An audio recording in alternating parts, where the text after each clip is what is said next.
what I was saying was like, what happened? Yeah. I always question Yeah. that. If I come across such people, I always question that. Right, brother man, let me Mm. welcome you on Asvaye Explorer. It's a new year. First guest in 2022. I'm super happy, man. Yeah, I've been man. actually, I've been actually waiting for this one.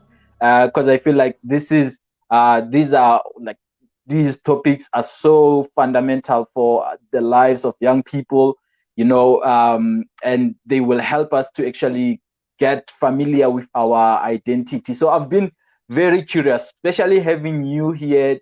To me, it means a lot. Taking a look at how we met and now this, man. So I'm super happy, man. Like, welcome on As Vegas Explorer. Thank you very much, man, and thank you for your invitation yourself. This interaction between you and I was thinking about it yesterday. How coincidental it was. Like it really was. Should I have not went to buy something, that was not going to happen.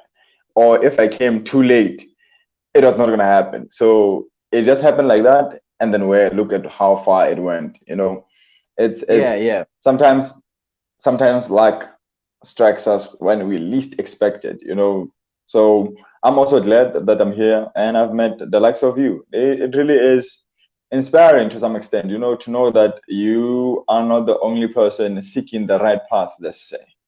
To know that there are other people who are holding their own deeds as well. It's quite inspiring. Yes, and the one of the things that actually made me to admire you right from the start was the fact that you are supportive even to someone that you didn't know.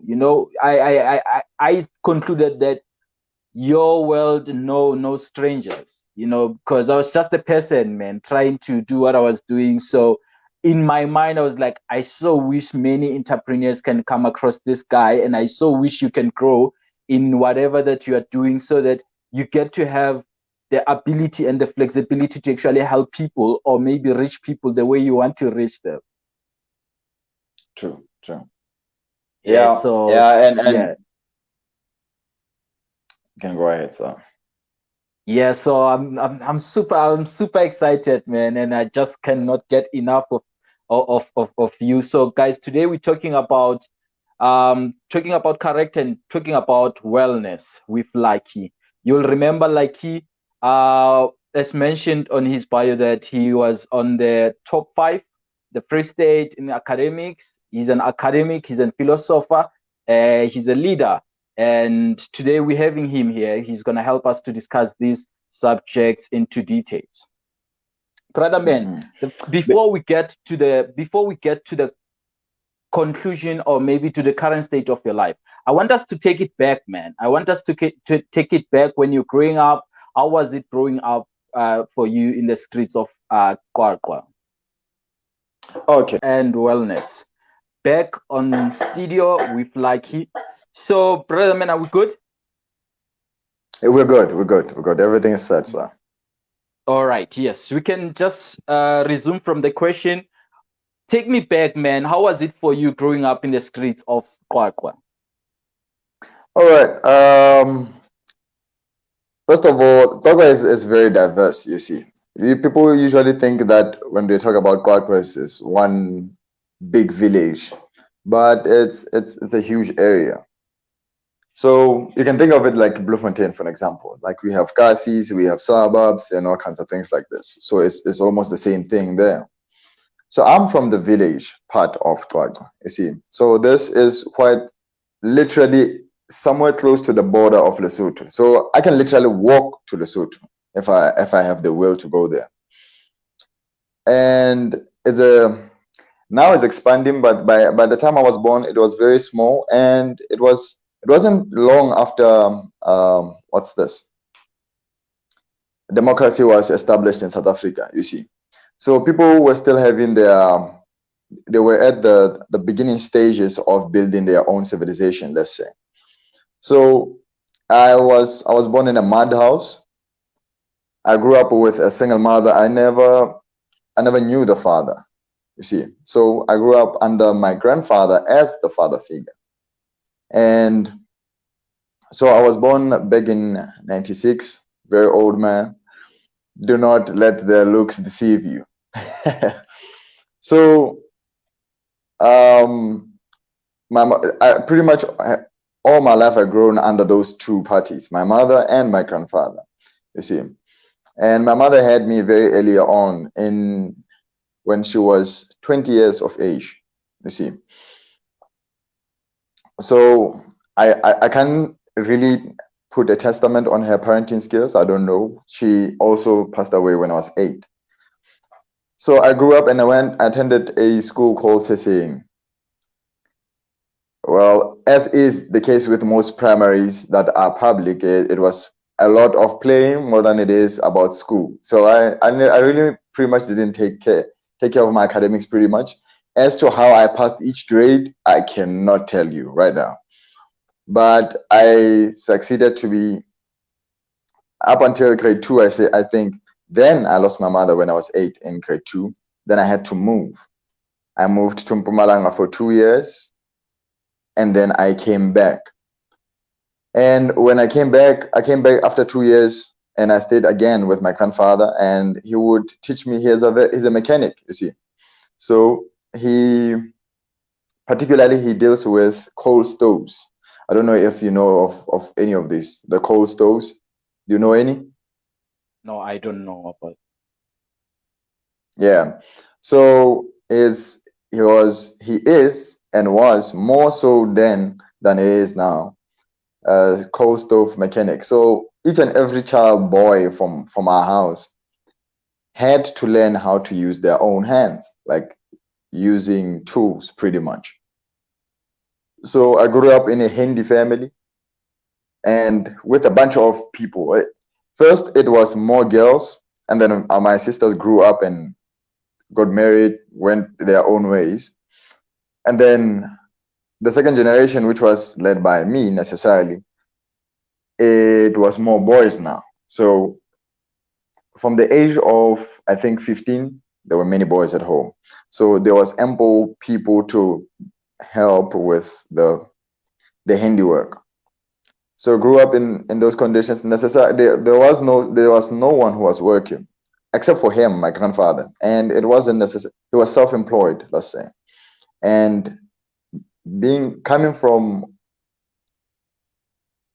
old age, he wasn't versed in entrepreneurship, so he never expanded his business. He never took it anywhere other than that region. So there was not a lot of money to go around, let's say, for us to feed everything that we needed to, you see. So I grew up then I went to second intermediate school. Since in the first aid you have to attend 3 schools. It's primary, intermediate, and high school. So intermediate, that's when I started taking my academics quite seriously, which was probably the only thing apart from being handy that showed some potential for future returns, which is education. So I started focusing on it more, especially when I got to grade 9. But funny story is, even in grade 9, it wasn't a matter of I was intentional about it. It happened by coincidence. My shoe, we used to play soccer outside, you see. Free period breaks before classes start or after school, we used to play soccer in the next to the soccer field. So I had my shoe torn. So it was a toughies with a sneaker sole. Yeah. So they combined both of those. They at one point it tore apart. So I couldn't go outside. I couldn't go to play soccer because I was ashamed. You know, when you're a teenager, such things they are really a great hit.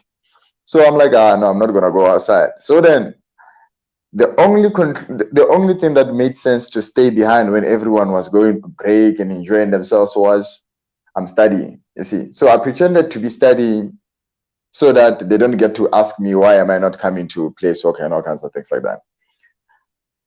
And that was then that I started actually understanding the work that was given to me. So from and then I rised in ranks in classes, you see, because they usually took out the top tens and all kinds of things like that. It was at that point that I saw potential. Like I recognized potential in me because usually this thing you at some like an athlete has to be put in the track field in order for them to know, okay, I can do this. You know, you don't have it in you to know your talent before you get it tested to some degree. So it was then that I realized, oh, okay, I can actually do these cool things. Then I rose to the ranks. Then we went to high school. High school, I was like, I don't have much to go around, you know. I'm not particularly talented in any sport, but there's one good thing that I can do. Shown by grade nine's performance, I can do academics. So then I took academics seriously. And by the end of actually, when I got to grade 11, June, we were attending this project called Promet. When in June, there was a guy who came back from university. It was his first year at university. Then he came back. He was also an attendant. He also attended Promet or Kutlano, let's say.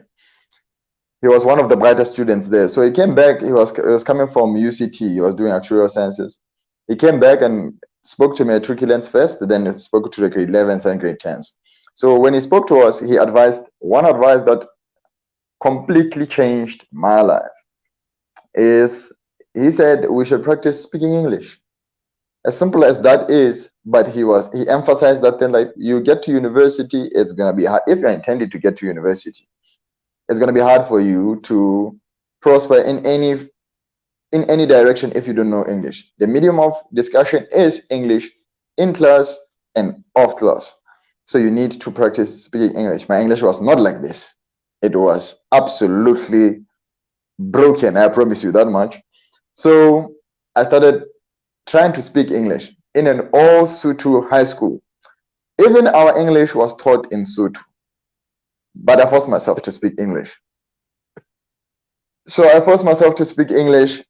It sounded and it looked ridiculous at the beginning. So there's no one who does it, first of all. And second of all, I'm not good at it to be trying to do something like that. But I persevered, man. I was like, you know what? This is for my own good. Laugh whatever you want to do, but eventually I'll try to get it. I'll go as far as I can. If I get to 50%, as average, at least I will be able to communicate what I want to communicate. So it's whatever. Well, actually, it became very well that I ended up being the top student of the matrix with English. Funny story.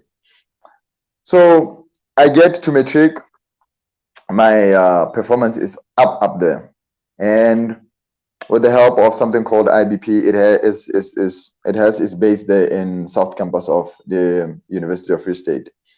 So with the help of that, I shined, man, and I was able to get into what's this, the top 100.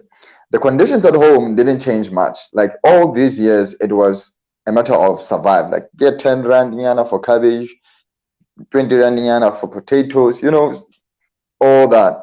So I grew under my grandfather for the most part. My mother was just there for a little while, then went off. Then I was under the umbrella of my grandfather the whole time. Very tough man, if you ask me. Very tough man. So yeah, he gave me certain skills. Definitely with hands, I can do certain things. Even though I don't look the part, but I definitely can. So he gave me that. I'm thankful for that. But then he's not an eloquent man, which this generation needs. We actually need people who can actually explain things, walk you through things, and garner as much information as possible. Their generation was more handy. People work in the mines, people who work with this and that. That was industrial age. So that's the end of my childhood, let's say. Then I went to other provinces after that. Yeah, man, and what a privilege, what a privilege in disguise, losing your parents and being raised by your grandfather. So that's a privilege, man, and I think he has done exceptionally well looking at you now. But taking it from there, why, like, didn't you lose your character? because such situations, they bring distraction into many aspects of our lives. Now I'm sitting here wondering, why didn't you lose your character? Because I you know I felt I felt the essence of your character right from the start when I met you, because I was actually standing somewhere and I was like, should I approach this guy? I was so frightened to come to you, feeling like I thought maybe I might be rejected, I might be put in my place. The essence of your character speaks for yourself without even having to say a word. But now the question is simple: why didn't you lose your character, man, at that time? Or did you lose it? You had to resurrect it? Take me through that. So I think it was not because let me walk through psychology just a little bit. So All there right. is, in a simpler term, this is the simplest way I can put it, but then obviously this gets more complicated to people who did psychology. Is you have your super ego and your ego, then your id, right? So your super ego is pretty much where your morals and your ethical teachings are based. Pretty much, you don't have anything to do with it pretty much for your childhood life. You don't usually have an input in it. It's more of what you are taught and certain things that come with your culture. And if you are a religious person, it will have religious principles in them. So that is something that is called conscience. Pretty much, when you go astray, it will put you in line itself. Like, you will feel guilty if you have a proper morally based conscience. You will put yourself in place without having someone to tell you what and not what to do. So, and then your ego is this interaction between, which is what you can moderate yourself, the portrayal of your personality, that is your ego. Then the id is your animalistic instincts. That theory is from Freud. It it gets more complicated than that when you go deeper into psychology, but then I wanted to use that because for the better part of my childhood and post school, let's say post school up until 2016 to 2019, there my good behavior wasn't based on conscious decision, in a sense of, okay, I want, you know what, that is a wrong thing, this is the right thing, and I can truly account for why that is right or why that is wrong. For the most part, I was led by my conscience, and I thank my parents and my community for building that, and including the school as well, because I had great teachers along the way who were teachers beyond the the ones and twos, beyond that, but they were teachers for life as well, you see. So I think they built a proper foundation. I won't say they built something that was not destructible, because at some point I really feel like I went off the rails. But prior to that, I was led necessarily by what I was taught, what I grew up observing around me. In as much as that there are many disadvantages from growing from a humble beginning, but there are also advantages in the sense of people understand the need to treat each other right because they need each other, you see. So they can't really betray the Ubuntu spirit. So they need that well behavior for, even if you make your children behave well so that they represent you well to the people that you yourself might need, you see. So all my young life, let's say teens up until 19, 20 there, it was led unconsciously by my super ego. And then I went to university. I started first at the University of Cape Town. My intention there was to study actuarial sciences. So they admitted me in an extended program of that because of my English. So then I I was challenged because now I'm far away from home. Kwakwa is here, Cape Town is right there. There is no consultation of anyone. Airtime expensive for a person who just arrived and doesn't know anything, because I'm the first person to what's this? To matriculate in my house, let alone to go to university. No Hey one had man. any idea of what university is at all. Even me, I was like, okay, I got this. You know, I have a bursary. They admitted me. No problem. No, no. I walk in there with a boastful naivety, like I got this, no problem. And given the fact that I was in the top 100, my man, my ego was the roof right there. So I walk in there and then I got challenged. Everything, almost everything. First, it was finances because finances, as you would know, at university doesn't come like that. There are times you have to wait. Sometimes it comes after 3 months. Hey, it's busy. So the financial part frustrated me at the beginning. Then social life. Social life was a problem as well because it's mostly white people there. So I don't know how to interact with white people. Like culturally, we are quite different. So they're doing their own thing there. I'm doing my own thing here. So now, sorry. Yeah, by the way, guys, if you have a question for Lucky, please drop your questions on the comment section. I'll be so keen to read that question. Yeah, brother, take it on. Okay. Okay. Yeah, I was saying. So I get to University of the Cape Town. I get challenged. Now, for the first time, I lose it. You know, I get very angry. I get very bitter. I feel betrayed, let's say, because now when you're in the top 100, you know, when I would take my way and all the kinds of people that are important are there and they are delivering their speeches to the parents and everything, they're promising everything. They're like, no, the child will be accounted for, everything will be fine. You know, even when you call home and you tell them, hey, I have a problem of this and this, they're like, referring back to what they said there at the top 100. You should be said, you are trying to play us right now. That's what it is.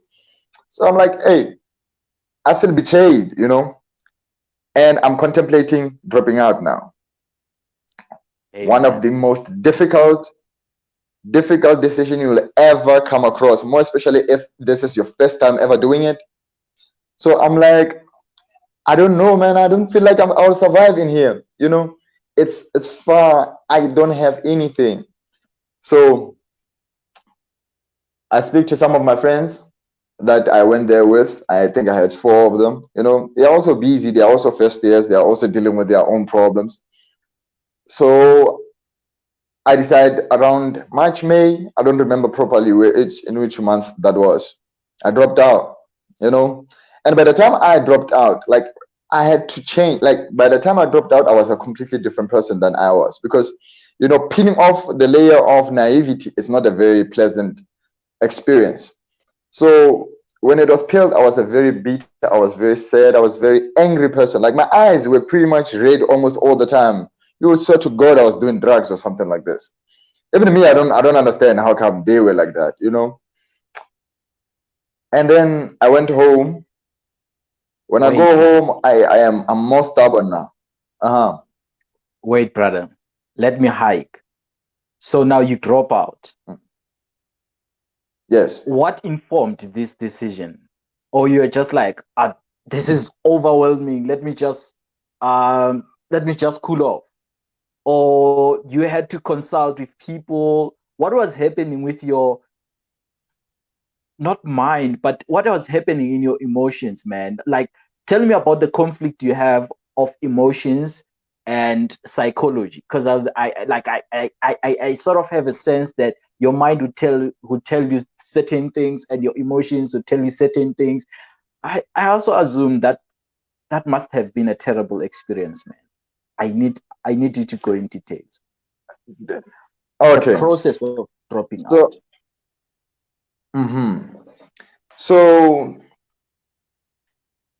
I felt I felt like the conclusion came with I don't have a choice, you know.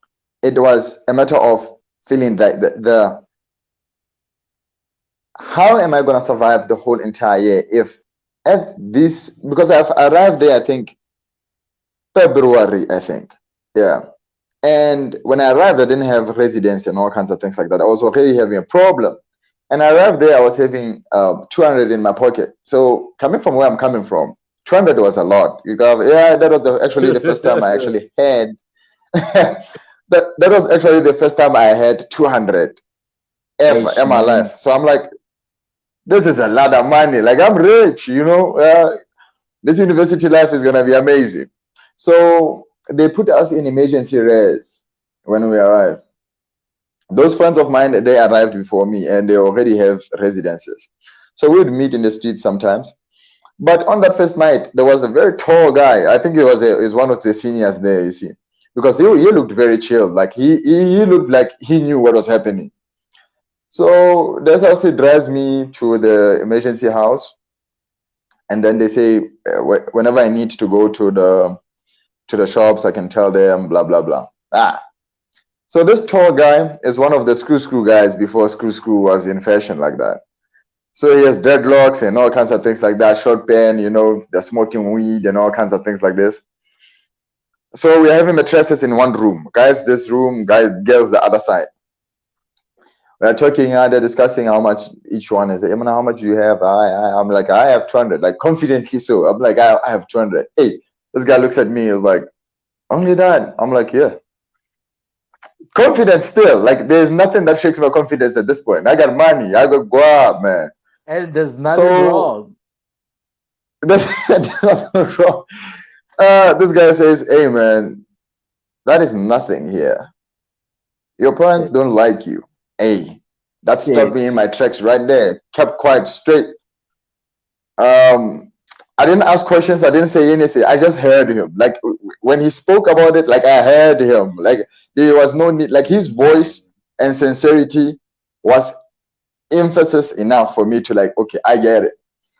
So I call the SRC. I go to the Man, shops how and then can we one buy say things. something like that, bro? Hey man, I guess some people they It's just the have it in reality. them and to just lay it out. Yeah. So now I go to the I go to the shops and we get to buy things. And his what he just said was very valid. I get there, whatever I bought completely destroyed that 200, you know? So and then I was like, okay. So likely after, but not likely actually, some couple of days, I think 3 days, uh yeah, I was struggling to get something that I can eat, you know. Even the school, the shops in the school were having a lot of prices. So I didn't want to chill with anyone because, you know, I was buying very shitty things. And on the last day, actually, I only had Coke, you know. I have it's Coke, yeah, it's Coke. Everyone should be drinking Coke normally. Like it's no problem. You walk in the street, everyone drinks Coke, it's fine. But for the fact that this is a meal to me, not a drink. I just went under somewhere there was a shady place here, and I just drank part of it, then walk around with it, and then drink a bit of it later on. You know, for that sugar to sustain the whole time. Bro, Likely, yeah, likely I found residence. Then the good thing about Cape Town residences is they are catering as well. So there was no need for me to buy food anymore. Go. But the other problem became toiletries now, you see. So I had to make a plan with all that toiletry thing. So they have in the morning when you go to classes, they have a morning package. So you can take a ticket or you can take a package. So that ticket is like what is this? It's like sort of a cash that you can use in any shop in the school. You see, but most stores in the school they take that thing and they have to buy with all of it. I think it was 24 rand back then. So you have to take it there. You show them, then they give you buy whatever you need to eat during the day. brother man, So I took it and yes, this is in the University of Cape Town. yes, UCT. All right. Okay. Mm. So there was only one shop that you could go and give them that thing and buy something. If there's change, they will give you hard change. You see. So I capitalized on that. Like I would go cash in that. I think the muffin was 5 rand. I'll buy a muffin, chocolate muffin there, and then they'll give me the remaining of the money, 15 rand, 16 rand, somewhere there. And then I would put that around. Like if I do that for 5 days, that's enough money to go buy a lotion or hold on or something like this, or go have a haircut or something like this. So I would use those in order to survive, because calling home, there was no point of calling home, because my grandfather would be frustrated when I was calling him. I understand, to some degree. It has something to do with shame, something to the fact that he can't provide and all kinds of things like that. So I realized very early on, there is no point of calling home. So I left it at that. And then all those couple of months that I was there, I was like, this is not the way I'm gonna be able to survive the whole entire year. And my grades were depreciating by that time, because my mental state was not now at its best shape, you see. And also there are social events. Remember now, it's not only your first year in a race, there are social events that has to be attended to, all kinds of things like that. You meet with female residences, and you're not dressing nice and all kinds of things like that. That takes a knock on your confidence and all kinds of things like this. So I'm there, lagging behind a lot of things. So I think our our being has a way of shielding you in a sense. So a sort of I don't care anymore came into place. That was put in place so that you don't get to feel the gravity of your um, suffering. Let's say I would imagine that's why it came into play. Well, it became a very useful thing, but also it's not good that it comes in situations like that. But anyway, so I became a very non-caring person, suicidal to be precise. I never attempted suicide, but contemplating it, I can't say I didn't do it. I remember this other time, because I was there, I was staying in Leomarquard. So there are these twin towers that are orange when you get into the University of Cape Town. So one is for females, one is for males. I was staying in one of them in the third floor somewhere there. So the table is exactly matched with the window. So if you're standing on the table, you're literally on the window, like you are fully, your body, full body is on the window. So I stood there one time. I was like, I wonder how it will be, just finishing off like right there. Hi, bro. So I didn't do it though, you know, and I became a very antisocial person, I would say. And I started doing things on my own. I was not. It's not like I'm an extrovert or anything like that. I'm an ambivert. I need a balanced touch of people and a balanced touch of lone time. So I wasn't foreign to doing things alone, but now I was doing things alone now, not for the right reasons. I was doing things alone because I couldn't interact with people. So all these negative emotions, man, I can't even describe all of them, but then they were dwelling on me. So I tried going to the gym, trying to learn how to swim. So because I was feeling the end reaching me, like the end of my schooling career reaching me, because I was doing it good in class. I was not having books for class. I wasn't going to class anymore. So with all this time that I had, I started exploring. Like I don't think it's necessarily a choice to explore deeper things in life. I think when you have a quiet mind, like when you quiet your mind, it will drift in that direction nonetheless. That's why most people who have problems, they don't want quiet time, because your mind will drift into those deeper things eventually. So with all this time, I have ample time. I don't go to school. I don't go to events. I don't have money to go to anything. I don't have money to buy alcohol. I have quiet time. So I started going into consciousness, and all these sort of things. And worse, got into what are these called? These things that are false, but then on YouTube you can watch them. They are false, but then hoax is a hoax. But there's a name for them. Don't you know the name for things that are like YouTube feeds you? It's what, conspiracies. Yes, I went deeper into conspiracies, man. At that point, the fact that I did not go crazy, hey, I don't know, because there were so many of them, and I couldn't differentiate, because this was also the first time I was I had unlimited access to the internet. Prior to that, I was not. I started having Facebook the end of 2014 after I finished matric. I was not a technologically orientated person. So now I'm taking oversteps. I'm not just now Googling things and learning how Google works. Now I'm going straight into YouTube, unlimited Wi-Fi and everything. You can just imagine how much I couldn't differentiate from this is real, this is not, this is a proper thing to follow, this is not a proper thing to follow. It was a mess. It At one point I actually went to the lecture of, not only the lecture, also other religious leaders. I went to a lecture of cosmology because there was this hoax about the planet ending because of certain planets that are not recorded. The government is trying to hide what. And he was the first person to actually blow that bubble, because now he showed me the real thing. It's like, look, we have the biggest telescope in South Africa is located right here in the Western Cape, here at UCT.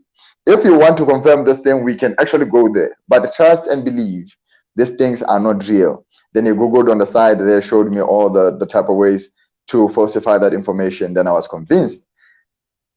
So at the time, I had an awful lot of nonsense going, you see. But also there was also the good, like as the idiom says, for every dark cloud there is a silver lining. The good that came out of that is the fact that now I was very familiar with people like who is this? There's a conscious teacher, spiritual teacher of the West there. Hey, I forgot his name. And then I was also introduced to financial people like that guy who wrote Think and Grow Rich, Napoleon Hill. Yeah, I love Yes, that book. yes. So I was introduced to other people who are very essential. So I knew that there was that world now, but my world, the realistic one, it wasn't going so well. So after contemplating, after a big while, I was like, this is too much for me, you know, and I don't have anyone to help me with all of this. Let me just go find work, you know. I've got good grades. If I go to mines or somewhere, maybe I'll find some work and I'll be fine. So I decided to drop out. So I asked my grandfather to send me money, because send money in disguise. I was lying, because I said to him, I want that money because it's the holidays. So you should send me that money so that I come back home for the holidays. So he sent me that money. I took a train, went to the station, I took a bus, I went straight home. And for quite a while I couldn't explain to him what was going on with me. I was very alienated when I got home. And the bad thing about home is now there were rumors. There were people saying I was taking drugs. There were people saying I was out here just being wretched, having a wretched life. I was going crazy. The rumors I heard about myself, they were crazy. And what was most hurtful was actually some of them, my grandfather bought into them, you know. But now looking back at it, like I don't blame him. Like even him, I could understand. Like if you had someone who is your golden child, and then dugu after a while they come back and they are a completely changed person.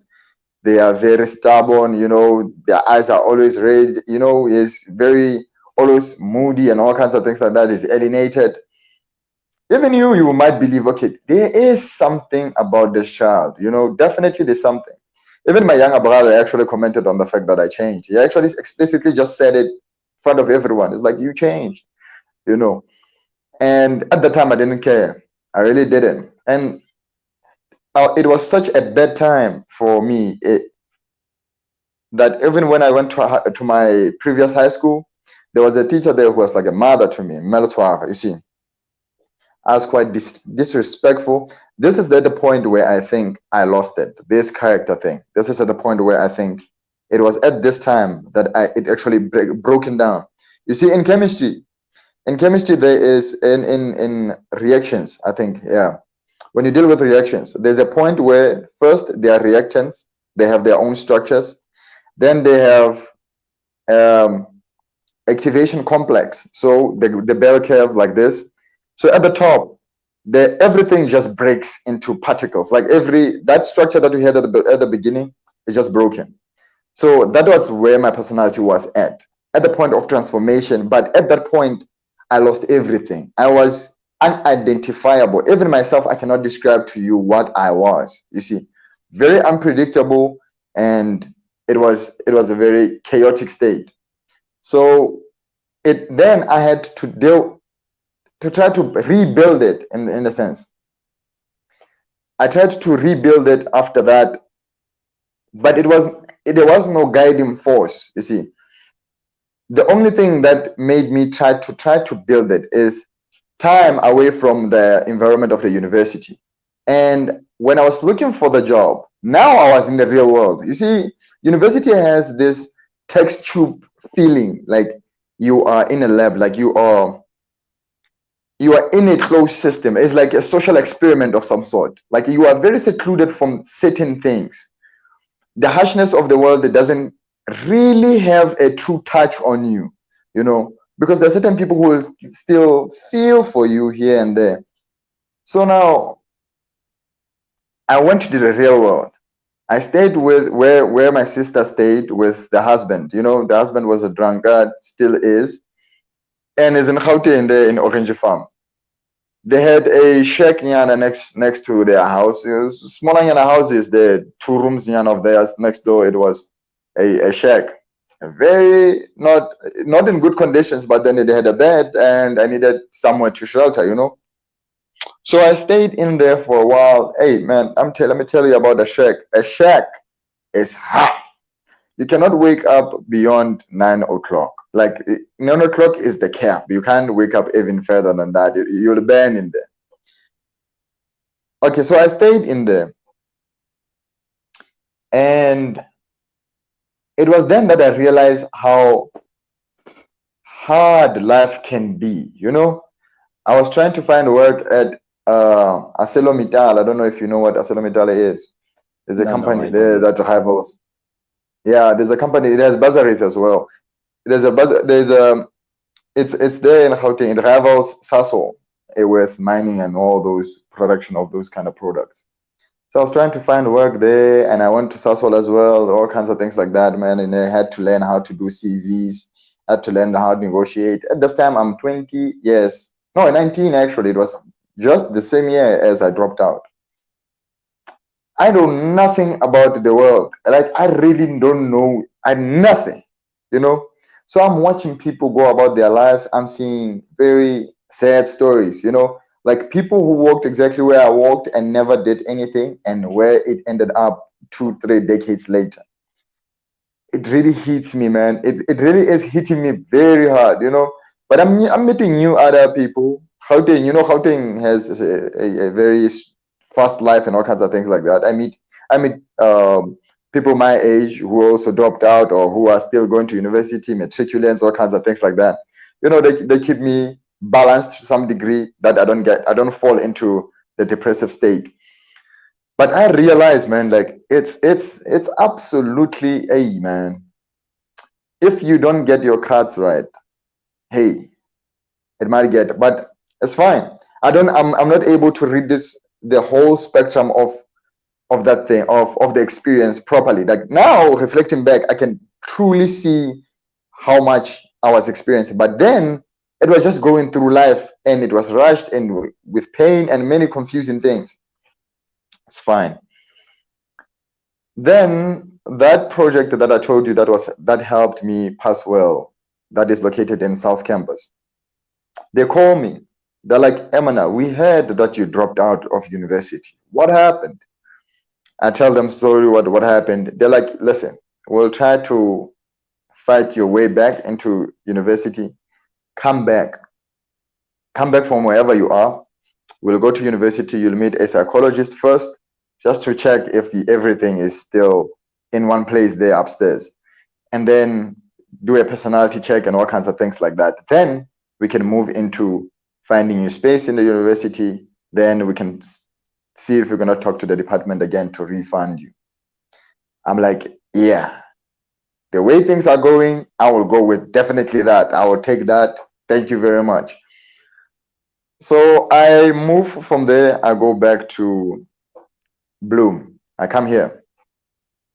So with the help of Sister Takani, there's a lady who has been a very great blessing to me. Very soft spoken, short lady. Been a blessing to my life. She's the one who actually called me back to them so that they help me, you know. So she drives me back to them, and then we talk about things. Then we go at the university. I get there for the first time, and then we go see the psychologist, and then we have a conversation, blah blah blah blah blah blah, you know. Then we do a personality test and all kinds of things like that. Then they give me a transcript of what potential careers might suit the type of personality that I have. And that was relieving, you know, when you see some good coming your way. I was like, okay, maybe some good will come out of this. Then we go to the Department of Education. We have an interview. I don't remember that Indian guy who he was. He really gave me a tough time, man, with that interview. You know, it was really tough. I had to account so many things. But anyway, they eventually give me the bursary again. But I'm also skeptical about that bursary. I'm like, hey man, you know, I was like, look, IBP, please help me with certain things when the bursary falls short. They were like, yes, 100%. I was like, okay, good. Then after that whole thing happening in Bloom, I drive back home and I spent the rest of the remaining months, probably 3 months, because I came here in September, I think. The remaining of the 3 months home, relieved now, you know, I could speak with my grandfather on a more chilled presence instead of us being on the fact that you betrayed me by dropping out and you betrayed me by not supporting me, all kinds of things like this. So fine. So I'm at the point where that disintegration into nothingness is cooled down. I'm not a new person necessarily. I still don't know who I am necessarily, but things are much chilled now. They are not as hard hitting as it was before. Then January comes. January comes.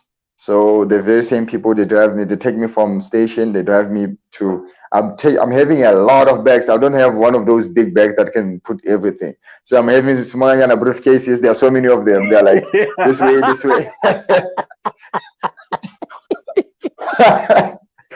Yeah. It's crazy, man. So, yeah. So I get there. I go to a residence called Colores right there. So I get there.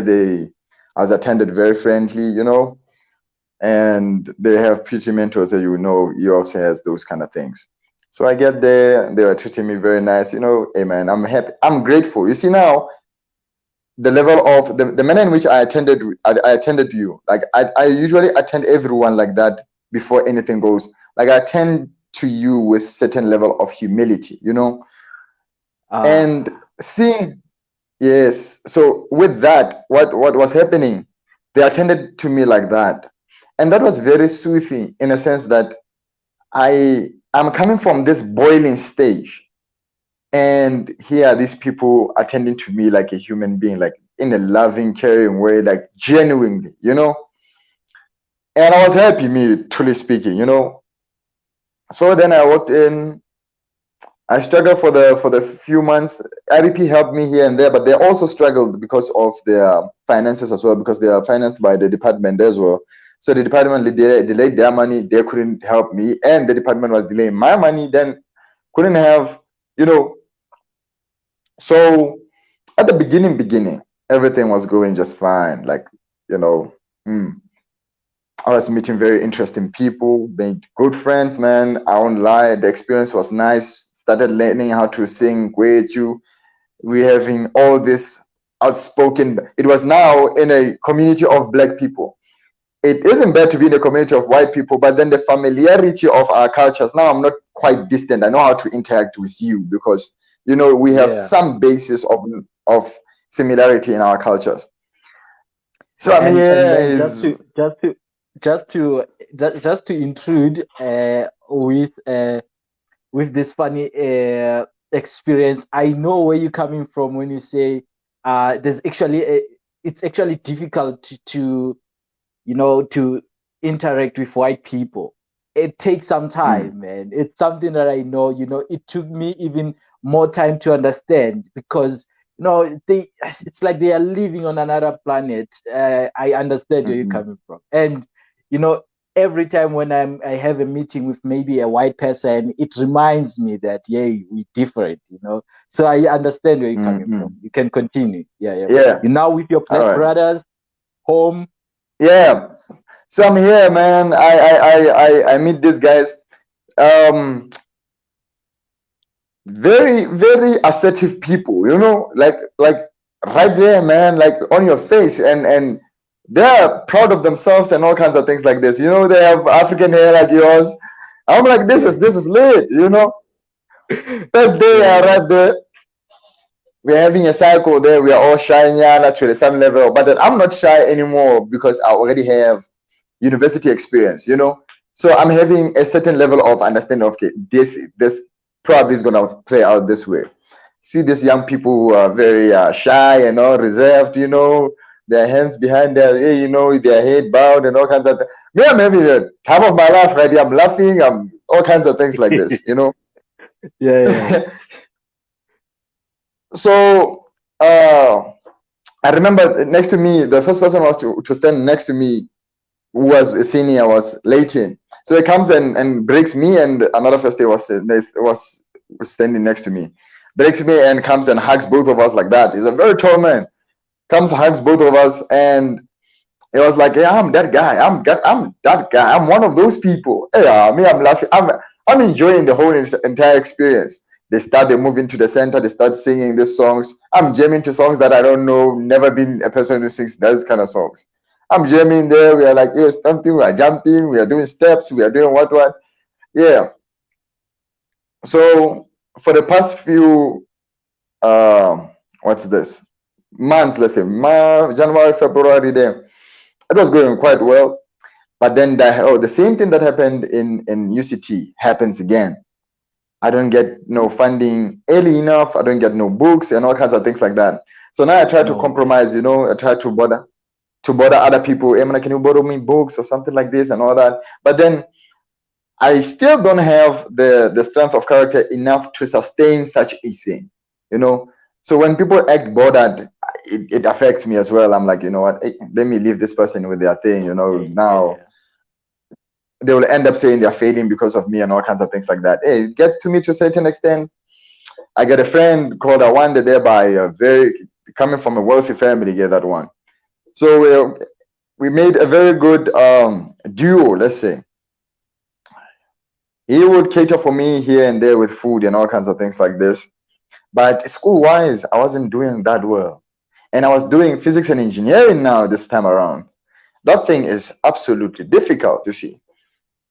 So without books, the likelihood that you're gonna succeed in that field is very very small. More particularly if you are first year. Maybe when you're a senior, you understand you can find PDFs and all kinds of things like that. Didn't know even then by PDFs and all kinds of things like that. I don't know. Remember, this is the second year I'm off matric, right? So it's not like I have world experience in these things. I know where to and what to and all kinds of things like this. No, man, we go and we have fast life, Yana, university life. This is the first time I actually have university life, social life. It goes skyrocketing. But my academics lag. My academics and my finances lag. You know. Yeah, but then I acquire some social currency. I call it social currency in a sense of recognition, in a sense, or oh, there's this guy.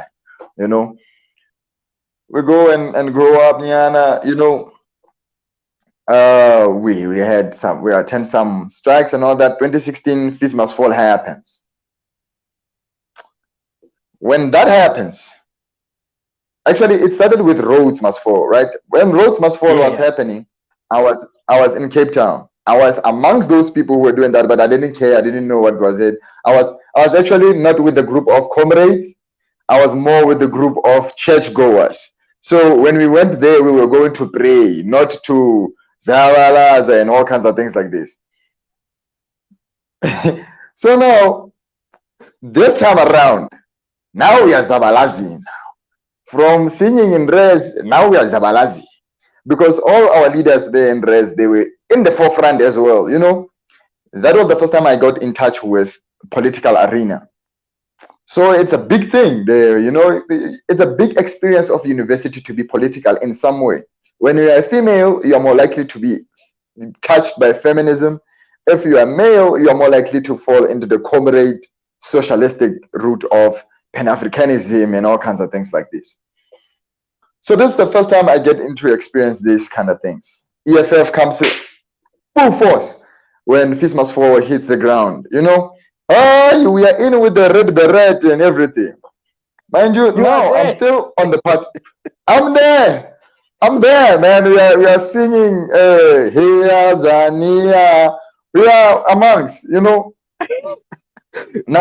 Man, I want to live this. I want to live this as I hear your story. Like there's a lot of flexibility, man.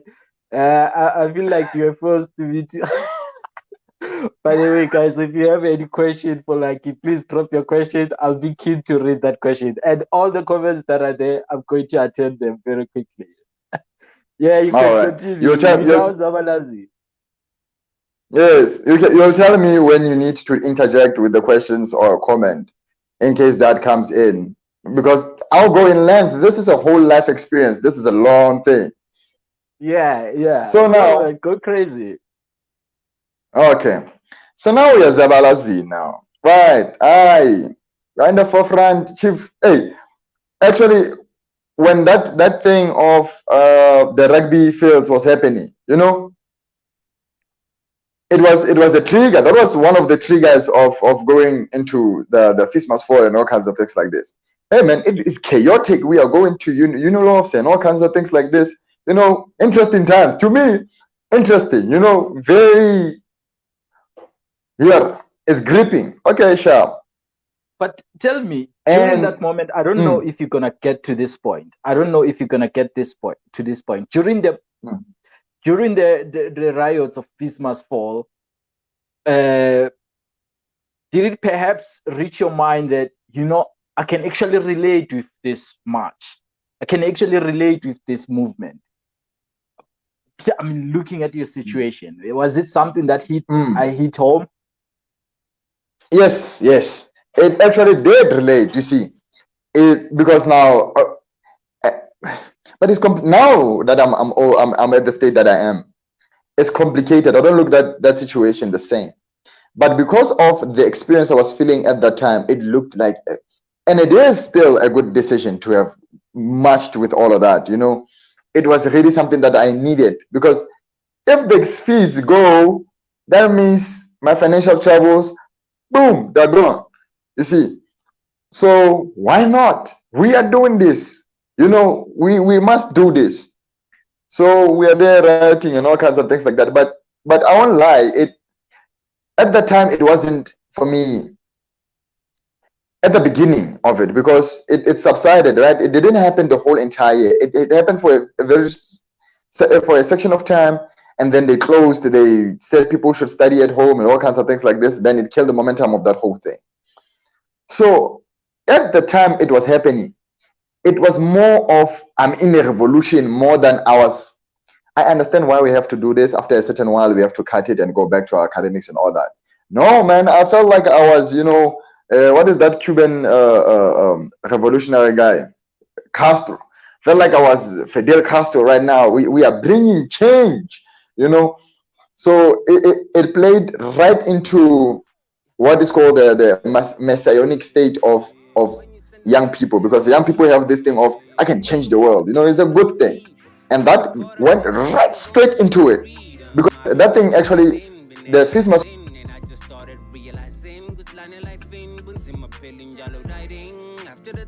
storm and the lightning. My focus is shifting to the horizon. Tell me, is the rainbow really coming that way? So bunny, but it's coming that way. Wanna elevate, and I will never let the devil play me. Tell him we can catch a fade. Blue sky.